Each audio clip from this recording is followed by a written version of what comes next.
this is Eric, KJ4YZI, another video for my channel. You've seen me review from this company, Luiton, the LT-898H 10-watt VHF handheld, and this was sent to me for a review. This is the LT-898UV.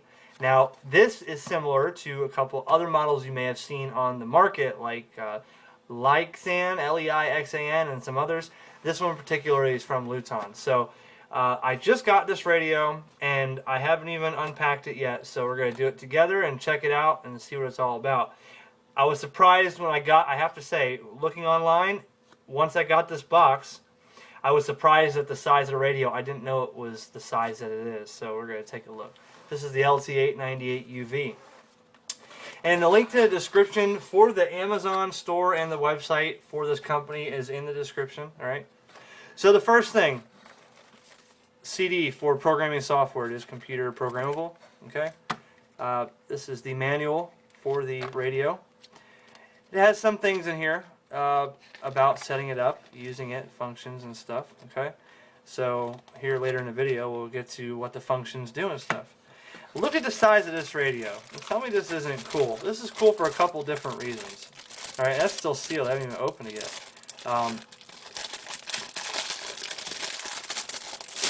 Okay.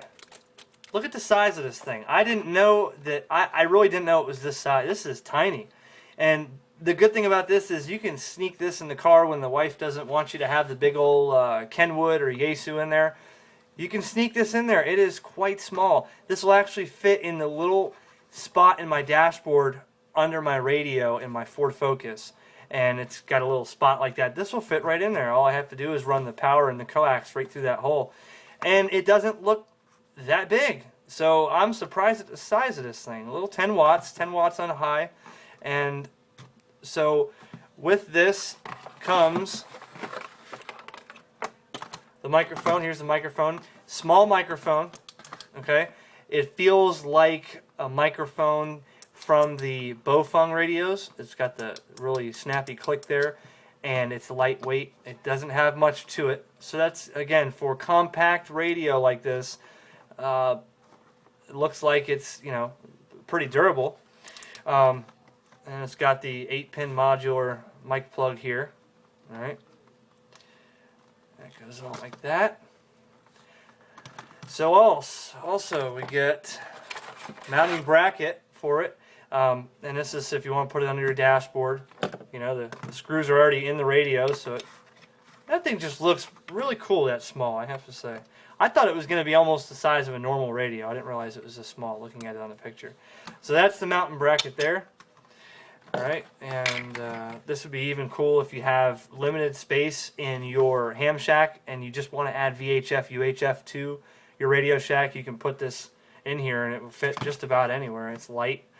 It feels maybe a little bit lighter, or I'd say about the same weight as a handheld with a battery on the back is about what it feels like. Power cord, fused power cord with it. Okay, and that's got the same connector on here. Like a, let's see, my old Kenwood had one like this. This will fit several other types of radios. I'm sure Yaesu's and Kenwoods use a size like that. It won't fit my HF rig, but it'll fit my my old D700 and my old TM733 will fit that. And we're also, here's the programming cable. Now this is USB to the 8-pin here. So this program's obviously right in the front of the mic port there. And we'll get into that later. I'll show you the programming software and how that works. The mount mic holder here, so you can mount that on your dashboard of your car and hook the mic onto there. Alright, so that's what it comes with. So what I'm going to do is I'll go through here, I'll get the radio powered up and show you the specs of it, show you what it looks like when it's on, what it does, and we'll do a little, see if anybody's on air to do an on-air report with it. And then I'll show you how to program it with the cable and stuff like that. So let's get to it. So playing around with this thing, I got to see a couple of the features on here.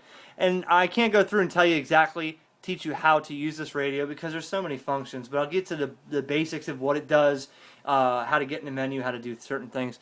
First thing you want to do when you turn this on is hold the power button. If you just push it, it's not going to do anything. You got to hold it. All right. It'll bring you right up to the main screen there. And dual band, okay, so you have a band up here and a band down here. The active band is the larger one. So let's go to the mic first. Lighted keypad, no way to turn it off, I don't see, unless it's in the menu, I don't see a switch to turn it off. Alright, but that doesn't bother me too much. It's easier to see at night when driving. On the remote, on the mic, there's an up and down button here. Default, when you're on the channel, up and down will work the volume. Okay. You'll notice there's no volume knob on this radio. It is strictly menu driven. There's no squelch knob, no volume knob. There's volume buttons on the front here and on the microphone. So, if you wanted to get into basic operation here, these buttons down here, well, first let's go over here. M is menu, all right, and pushing M will take you into the menu. Now, using the up and down on the mic, you can go right through and go through all the menu functions, scroll through them. Now, a lot of these are similar to, almost identical to a lot of the Bofeng and Ushan radios, but they're named different, mainly because of the screen size and the way that they designed the menu. But the features are mostly the same. Busy channel lockout, turn the beep on and off, DTMF, dual watch, decode type, encode type. This is where you would set your tones for a repeater. For instance, encode type, okay, would be, in my situation, CTCSS. And when you want when you get your entry there, you just push menu, and it goes back to the menu. It saves that option. Encode would be your tone. So my tone for a repeater locally would be 107.2. Okay, and all this should be done programmed through the computer using the software and cable provided. It makes it a lot easier. But on the fly, I haven't programmed it yet. We're going to get to that in the next part of the video. But on the fly, you can enter in frequencies and save channels on here if you wanted to. So go back in the menu, see a couple more things here. This does have an FM radio. You can scan. It has, you can change the font. That's something that all the other radios in this department here, the similar radios, don't have font option. Key lock, lamp. Let's go to lamp here. You can turn it off. You can turn it only. You can set it to where when you turn a key, when you hit a key, it turns on, or continuous. All right. And some other things: name channel, name edit. You know. Now these P1, P2, and P3 buttons, they can be programmed for different functions: a long press or a short press. So if you wanted P1 to be VFO or frequent or channel mode, you can set that to where a short press would switch you back and forth, and a long press would, say, turn on the FM radio. And P2 could be set short to do one thing and hold it to do another. So P1, P2, P3. For instance, P1 right now, if I hit it short, it puts me into FM mode. That's FM radio. All right, push it again, puts you back into the amateur mode. If you hold it, it's set to call. Now, I don't need to call. That's for DTMF strings for calling and whatnot. So we'll just skip that. P2, if you push it short, it's going to switch you from VFO mode to channel mode. So VFO mode, I can enter in 146775, and that'll be repeater frequency, or I can enter 146850. All right. W4NLB repeater. Or if I hold P2, it switches to the top band. Okay, and now I'm in channel mode up here, so I hit a short press of P2, and let's see. Well, that's just channel mode. Let's see. Yeah, that's channel mode there. So you would set. I haven't played with any of these buttons yet, but you can set them to do different functions. Right now, I'm just going to leave it on the VFOB. That's VFOA up top. P3 will display the date and time. I haven't set the date or the time, but that's a good function to have.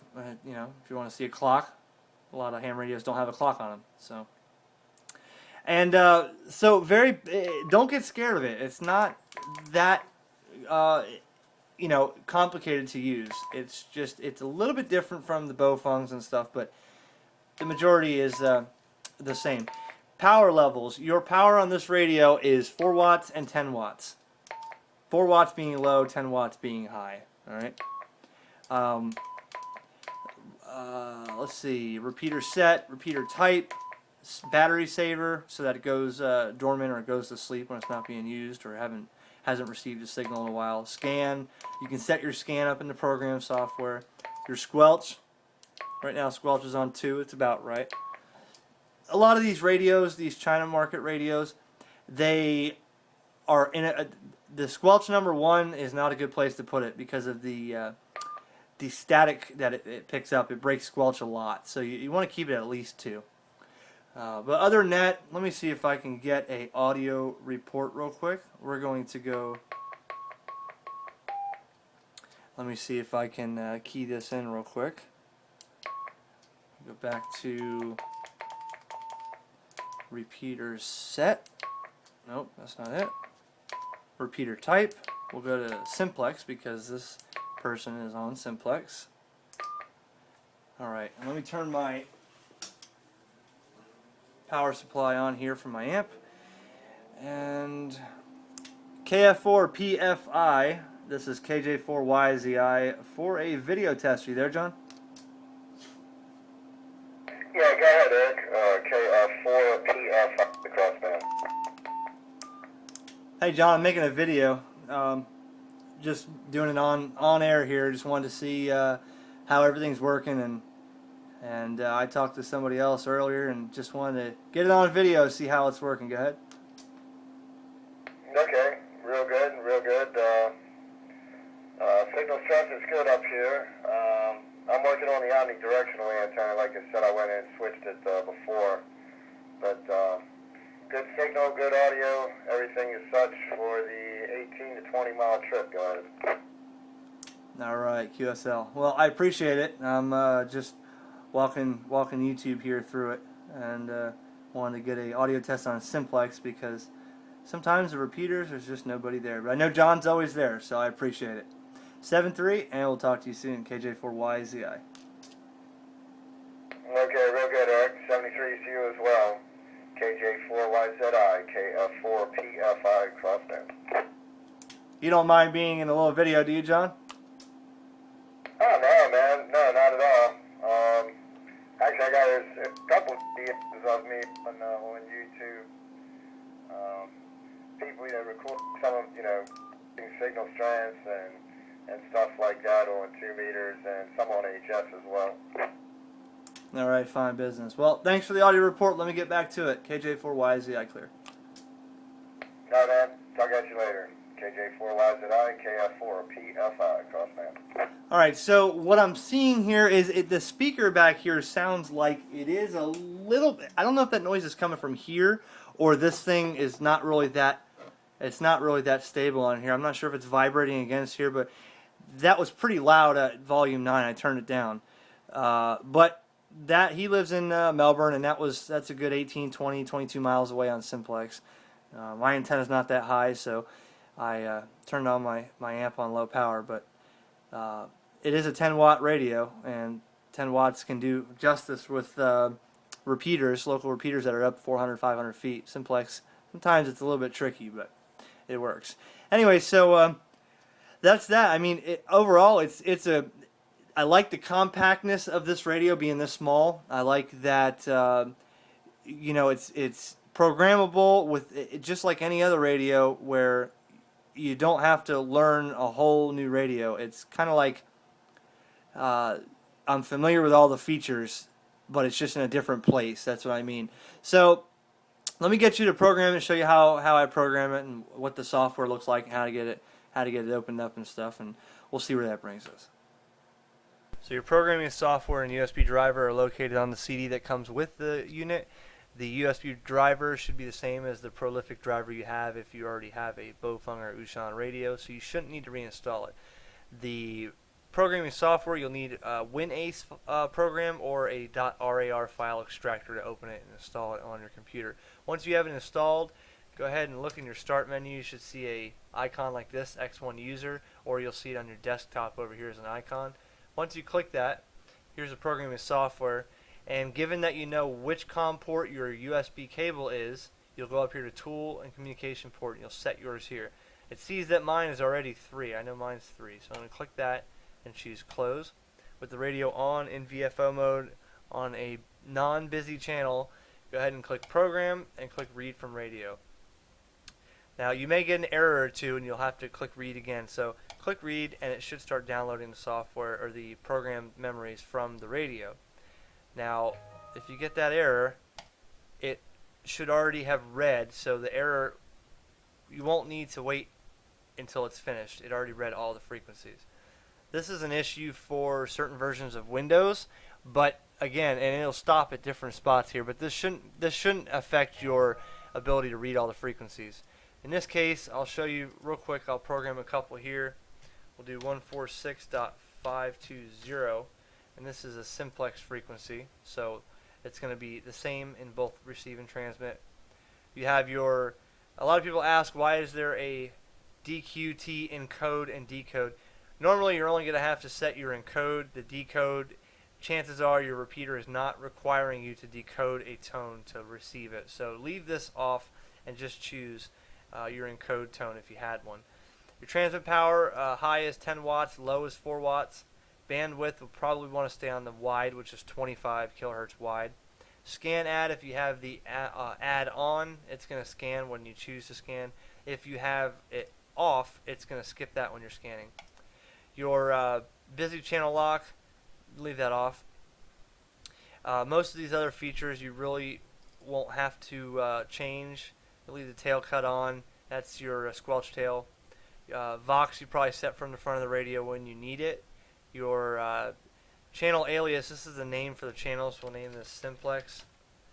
And the rest of these you're just going to want to leave alone. We'll do a repeater now. We'll do 146.640. And the transmit frequency is negative 0.600, so we'll just put .040. Now, if you do not know how to calculate your VHF or UHF offset, negative or positive, you'll want to go back and reread your manual and take your test again. I'm not going to explain how to do this. You should already know as a radio user how to do this. The tone for this repeater would be 107.2. That's my area. Every area's got a different tone set. I'll leave all this the same, and we'll go over here and type in W4PHJ. That's the call sign of that repeater, and we'll do one more for UHF. We'll do 444.725 as the receive frequency, and the transmit frequency will be plus 5 megahertz of 449.725, with the tone being the same, 107.2. The rest of this is going to stay the same, and we'll name this K4CPJ. Now, if you want to change any of the other features, go ahead. I never use them. I just basically program my offset, my tone, and the channel name is all I need. That was a packet frequency I just heard on the radio. So this radio, what I found is up here in the top, it shows 245 through 246. It will not transmit there, and to my knowledge there's nothing there to receive, so you'll just want to leave this on whatever it was set on. But the radio will go into 245 megahertz range to receive, not transmit, but there'll be nothing there, so that's why I didn't highlight it in the video. So once you have these here, there's a window behind it. It has some other features. You can change your different settings here, such as your PTT ID, when to transmit it, if you're choosing to use that, which we're not in the ham radio world. You can change your, go up here to optional features. You can set the volume here, which doesn't make sense. I'd rather change it from the front of the radio. FM bands here, if you want to put in a couple FM radio stations, you can do that here. So I'll put a couple in for my area. 99.7. Do 95.9. Okay, Vox, you'll probably want to set that when you need it on the radio, but you can change it here also. Scan, squelch level, you can set here. A lot of these here, key assignment. Now this is about the only important thing I need to know here. The P1, P2, and P3 buttons, I told you can assign short press and long press for this. And for instance, a long press on P1 would change my transmit power from low to high, but a short press would turn on the FM radio. And P2 a long press would be VFO or memory mode, and a short press would be VFO A or B. All right, and you can set these to whatever features are available. P3 would be a long press would be enter scan mode, or a short we'll do time, date and time. That way I can see what the date and time is. All right. And if you're using Echolink, IRLP, or any other DTMF auto dial functions, you can set them here so that when you choose to dial number 0 speed dial here, it'll automatically have a code. So if you want to dial an Echolink node, you can save them in here. So when you hit your local Echolink node, you can just put people on speed dial or different repeaters on speed dial here. But I don't use that, so I don't need to program any there. When you're done, go and here in band select, you'll probably want to make sure this says the entire bandwidth, 136 to 174, if you choose to have the entire band here. It should be automatically unlocked, but with the way this software is, it might write these values in here once you choose program. It may come from the factory unlocked, but then it'll program just 144 to 146. So you want to make sure these say 400 to 470, and that'll make sure when you write to the radio it's unlocked. When you're done with all this, go ahead and you can save this to a file so that you have it for another radio, or you can write it back to there if you have to do a factory reset. Or you can go up here to program and choose write to radio. Now again, certain versions of Windows or certain drivers, it's going to write to the radio and it's going to show up as a communication error. This is not the case. Don't try to get it to write 100%, because if it gives you the error, it's okay. From what I've seen, once I click write and it goes, if it stops halfway and says error, all the information is still in the radio. So we're going to click write, and we're going to see if the theory is correct here. It only takes a couple seconds to write all this, so being that it goes a minute, I'm not sure why it takes that long. But it may stop halfway here, and it may say communication error, and at that point, you don't have to worry. It's already on the radio. This should be fixed in a later version of software, but don't worry about contacting the manufacturer about this. In this situation right now, it completed. Very good. The radio is going to reset, and all my memories, if I check right now, whatever I just programmed right now is showing me that it's in there. Alright, so no need to worry. That's it. That's your programming for that. I hope that helped you out. Please subscribe to my video if this helped you out. Spread the word, and thanks for watching. 7-3, this is KJ4YZI.